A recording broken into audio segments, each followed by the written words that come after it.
दिल्ली की बीजेपी सरकार ने बंद कर दी आम आदमी पार्टी की योजना, सौरभ भारद्वाज का दावा। दिल्ली के पूर्व स्वास्थ्य मंत्री सौरभ भारद्वाज ने आरोप लगाया कि बीजेपी ने सत्ता में आते ही फरिश्ते योजना को बंद कर दिया है, जिसकी शुरुआत 2017 में हुई थी। सौरभ भारद्वाज ने कहा कि सरकार ने घटिया और क्रूर काम किया है।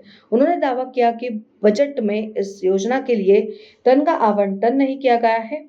सौरभ भारद्वाज ने रविवार को प्रेस को संबोधित करते हुए कहा कि मुझे याद है कि एक एक्सीडेंट पूर्वी दिल्ली में हुआ था और उनको अस्पताल में जाया गया, जहां उनका इलाज नहीं हो पाया। इसके बाद LNJP में लाया गया, वहां इलाज नहीं मिला और फिर केंद्र सरकार के अस्पताल में जाया गया तो इलाज नहीं हुआ। फिर केंद्र के एक और अस्पताल में जाया गया, जहां भी इलाज नहीं मिला और उनकी मौत हो गई। मामला हाईकोर्ट में बार बार उछला, कई बार निर्देश आए। सौरभ भारद्वाज की पूरी बात सुनिए। नमस्कार दोस्तों, मुझे याद है एक एक्सीडेंट हुआ ईस्ट दिल्ली में और उस एक्सीडेंट के बाद उनको एक अस्पताल ले जाया गया, वहाँ उनका इलाज नहीं हो सका। लिहाजा दूसरे अस्पताल ले जाया गया, LNJP हॉस्पिटल दिल्ली सरकार के, वहाँ भी उनका इलाज नहीं हो पाया। और उसके बाद तीसरे दिल्ली सरकार की जगह केंद्र सरकार के अस्पताल में ले जाया गया और वहाँ भी उनका इलाज नहीं हुआ।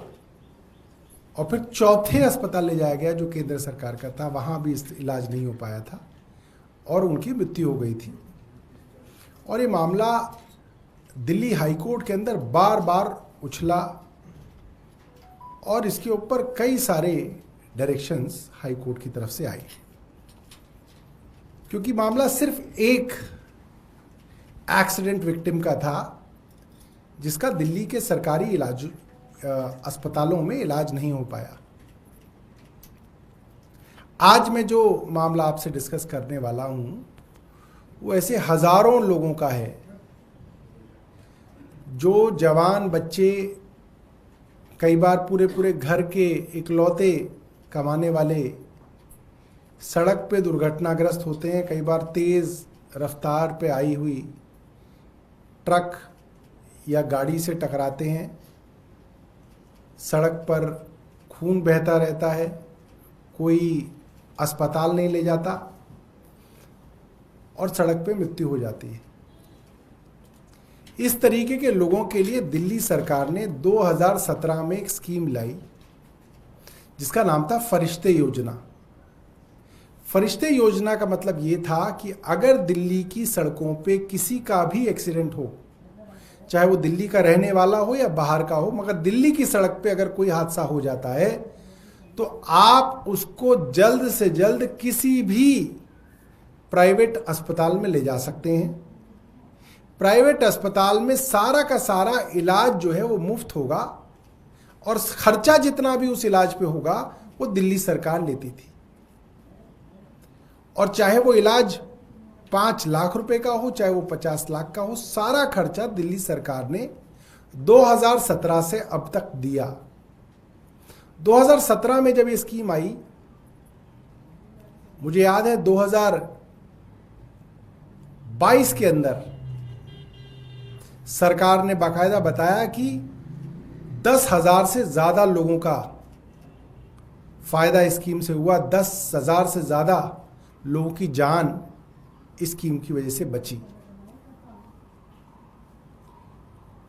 कोई इस तरीके की मानवीय स्कीम को कैसे बंद कर सकता है? हम लोग कल्पना भी नहीं कर सकते कि कोई सरकार इस तरीके की स्कीम को भी बंद कर सकती है, मगर इस बार दिल्ली के बजट में इस स्कीम को बंद कर दिया गया है। अब अगर दिल्ली की सड़क पे कोई हादसा होगा तो प्राइवेट अस्पताल में उनका इलाज मुफ्त नहीं होगा। आप मान सकते हैं कि हजारों लोगों की मृत्यु अब इस कारण हुआ करेगी। 2023 के अंत में हमने ये कहा था, एज अ हेल्थ मिनिस्टर मैंने ये प्रेस कॉन्फ्रेंस करके कहा था कि भारतीय जनता पार्टी और उनके लगाए हुए LG के इशारे पे अफसरों ने फरिश्ते स्कीम को बंद करने का षड्यंत्र किया।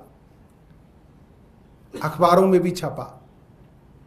मैंने चिट्ठी लिखी एलजी साहब को, और वो चिट्ठी एलजी साहब को उस वक्त के मुख्यमंत्री अरविंद केजरीवाल जी ने भी लिखी कि आपके अधीन आने वाले अफसर जानबूझ के फरिश्ते योजना जैसी मानवीय योजना को बंद और ठप करने की कोशिश कर रहे हैं। और एलजी साहब ने कहा नहीं, ये झूठ बोल रहे हैं, पैसे नहीं दिए गए स्कीम के। मैं एज हेल्थ मिनिस्टर देश की सबसे बड़ी अदालत में एज अ पिटिशनर गया। सुप्रीम कोर्ट की बेंच जस्टिस गवई और जस्टिस केवी विश्वनाथ की बेंच ने इस मामले को सुना।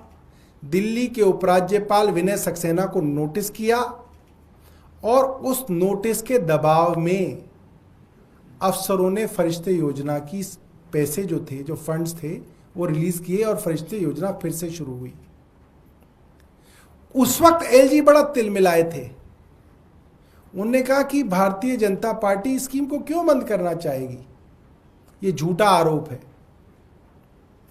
आज ये बात साबित हो गई कि भारतीय जनता पार्टी इस स्कीम को हमेशा से बंद करना चाहती थी।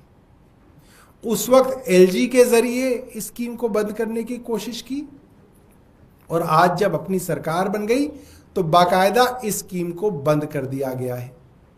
मैं नहीं समझता कि इससे घटिया और इससे क्रूर कोई सरकार कर सकती है। एक हादसा हो जाता था, मुझे याद है, अंग्रेजी अखबारों के अंदर आधे पेज की खबर छपती थी कि एक एक्सीडेंट के अंदर कोई मारा गया, उसको सही समय पे इलाज नहीं मिला, एक आदमी के लिए। ये खबर मैं देखना चाहूंगा कि अंग्रेजी अखबारों में खास तौर पे कितनी बड़ी छपती है, क्योंकि ये बहुत बड़ी बात है कि फरिश्ते योजना को बंद कर दिया गया है। मैं एक दो वीडियोस आपको दिखा के आपको एहसास दिलाना चाहता हूं, उन श्रोताओं को, उन दर्शकों को जो इस प्रेस कॉन्फ्रेंस को देख रहे होंगे, कि किस तरीके से लोगों के परिवारों के अंदर हमने जान बचाई है। ये वाली भी बंद कर दो, ये वाली। मेरा नाम इमैनुअल जेम्स है, मैं मंगलपुरी एरिया में रहता हूँ। मेरी वाइफ का फोन आता है कि बेटी का एक्सीडेंट हुआ है। जैसे हॉस्पिटल पहुंचा तो मेरी बेटी स्टेशन पे मेरी बेटी को लिटा रखा था। इसके सर में एक्सीडेंट के बाद क्लॉट्स हो गए थे, फ्रैक्चर थे। पहली बार देखा तो ऐसा था जैसे वो है ही नहीं, खत्म हो गई है। 15 नवंबर से 1 दिसंबर तक मेरी बेटी हॉस्पिटल में एडमिट थी। जब भी याद आता है तो रोना आ जाता है, लेकिन अब गुड है मेरी बेटी, बहुत अच्छी है। और मैं थैंक यू बोलना चाहता हूँ सब डॉक्टरों को। सारी हेल्प हमारे दिल्ली सरकार से ही मिली, और शायद ये स्कीम ना चलाती तो शायद मेरी बेटी नहीं होती। भगवान ना करे ऐसा एक्सीडेंट किसी के भी साथ हो। जो लोग एक्सीडेंट होने में पीड़ित को अस्पताल पहुंचाते हैं, ऐसे लोग फरिश्ते होते हैं। कल अगर आपके सामने कोई एक्सीडेंट हो, उसे नजदीक के अस्पताल में ले जाना, चाहे वो कितना ही महंगा अस्पताल क्यों ना हो, पैसे की चिंता मत करना। उसके इलाज का सारा खर्च हम उठाएंगे, दिल्ली सरकार उठाएगी। हमें हर कीमत पे हर जान बचानी है, और आपसे कोई पूछताछ नहीं की जाएगी। आप भी किसी के लिए फरिश्ता बनना।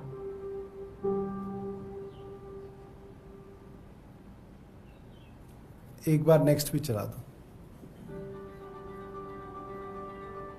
हैदर अली, कुलदीप कुमार, राहुल गुरनानी, सोनू गौतम, ये वो लोग हैं जो किसी के रोड एक्सीडेंट होने पर सामने आए, उनको हॉस्पिटल पहुंचाकर उनकी जान बचाई। जो लोग एक्सीडेंट होने पे पीड़ित को अस्पताल पहुंचाते हैं, उनकी जान बचाते हैं, ऐसे लोग फरिश्ते होते हैं। मैं उन फरिश्तों को सलाम करता हूँ। कल अगर आपके सामने कोई एक्सीडेंट हो, तो आप भी किसी के लिए फरिश्ता बनना। उसे नजदीक के अस्पताल में ले जाना, चाहे वो कितना ही महंगा अस्पताल क्यों ना हो, पैसे की चिंता मत करना। उसके इलाज का सारा खर्च हम उठाएंगे, दिल्ली सरकार उठाएगी। हमें हर कीमत पे हर जान बचानी है, और आपसे कोई पूछताछ नहीं की जाएगी। बंद कर दो। आप भी किसी के लिए फरिश्ता बनना। तो दोस्तों, आप इस बात से वाकिफ हैं, मैं मानता हूं काफ़ी लोग हम में से ऐसे हैं जो खास तौर पे टू व्हीलर से सफ़र करते हैं, और अक्सर हमने देखा कि टू व्हीलर के एक्सीडेंट केस में एक टू व्हीलर चलाने वाला सड़क पे पड़ा होता है, लोग गाड़ी धीरे करके देखते तो हैं मगर कोई उसको अस्पताल नहीं ले जाता, बस देखते हैं कि अच्छा कौन किसका एक्सीडेंट हुआ। क्यों नहीं करते? क्योंकि ऐसा लगता है कि भाई कौन इसको अस्पताल ले जाए, हम क्यों ले जाएं। और अस्पताल में अगर आप ले भी जाओगे तो प्राइवेट अस्पताल वाला आपसे पैसे मांगेगा, फीस मांगेगा, वो आपके पास होगी नहीं, आप क्यों जमा कराओगे किसी की फीस। और इस तरीके से जो गोल्डन आवर होता है, जो पहला 1 घंटा होता है किसी भी एक्सीडेंट के बाद, उसको गोल्डन आवर इसलिए कहा जाता है क्योंकि अगर उस 1 घंटे में आप उस मरीज को अस्पताल में पहुंचा देते हो तो उसके बचने की संभावना बहुत बढ़ जाती है। और अगर वो 1 घंटा उस सड़क पे पड़ा रहा, खून बह गया, तो इंजरी इतनी हो जाती है कि फिर उसका बचना अक्सर जो है मुश्किल हो जाता है। इसीलिए गोल्डन आवर के अंदर बजाय इसके कि आप किसी दूर दराज के सरकारी अस्पताल को ढूंढें, आप उसको नज़दीकी प्राइवेट अस्पताल में उसको दाखिल करा दें। प्राइवेट अस्पताल इसलिए दाखिल कर लेते थे क्योंकि सारा पैसा जो है उन्हें सरकार से मिल जाता था, तो प्राइवेट अस्पताल उसका इलाज कर लेते थे, पैसा सरकार से मिल जाता था। जो आदमी उनको अस्पताल में दाखिल करता था उसको सरकार एक सर्टिफिकेट देती थी, फरिश्ते, कि आप दिल्ली के फरिश्ते हैं। उनको एक सम्मान राशि भी देती थी कि भाई उसने एक अपना काम धंधा छोड़ के एक मानवता के लिए, समाज के लिए उसने एक मदद की, तो उसको सर्टिफिकेट मिल गया, उसको थोड़ी सी सम्मान राशि मिल गई, किसी घर का एक चिराग बच गया, घर का कमाने वाला बच गया। ऐसी स्कीम को पैसा रोक के बंद करने की कोशिश 2023 में भारतीय जनता पार्टी, उनके एलजी और उनके कहने पे अफसरों ने की। उन अफसरों पर कोई कार्रवाई आज तक नहीं की गई।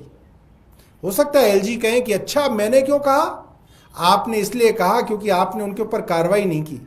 अगर आप कार्रवाई कर देते तो हम मान लेते कि आपने नहीं कहा था उनको, आपने ही कहा, आपके ही इशारों पे ही हुआ, इसीलिए उन पे आज तक कार्रवाई नहीं हुई। और आज आपकी सरकार ने बनते ही अपने पहले बजट में फरिश्ते योजना बंद कर दी। इससे ज़्यादा शर्म की बात नहीं है। और वो सब लोग जो भारतीय जनता पार्टी को वोट देके आज घर में बैठे हैं, वो आज सोच लें कि सड़क पे मरने वाला कोई सर पे नाम नहीं लिखा होता कि कौन भाजपाई है और कौन कांग्रेसी है और कौन आम आदमी पार्टी का है। सड़क पे मरने वाला आदमी तो एक इंसान ही होता है। और इस तरीके की इंसानी मानवता वाली स्कीमों को बंद करने वाले लोग सिर्फ राक्षस ही हो सकते हैं। राक्षस के अलावा मेरे पास उस तरीके के लोगों के लिए कोई शब्द नहीं है। बहुत बहुत धन्यवाद। अगर आपने हमारा अभी तक चैनल सब्सक्राइब नहीं किया है तो कृपया चैनल सब्सक्राइब कर लें, लाइक करें, शेयर करें, कमेंट करें। तो मिलते हैं फिर किसी और खबरों के साथ। नमस्कार।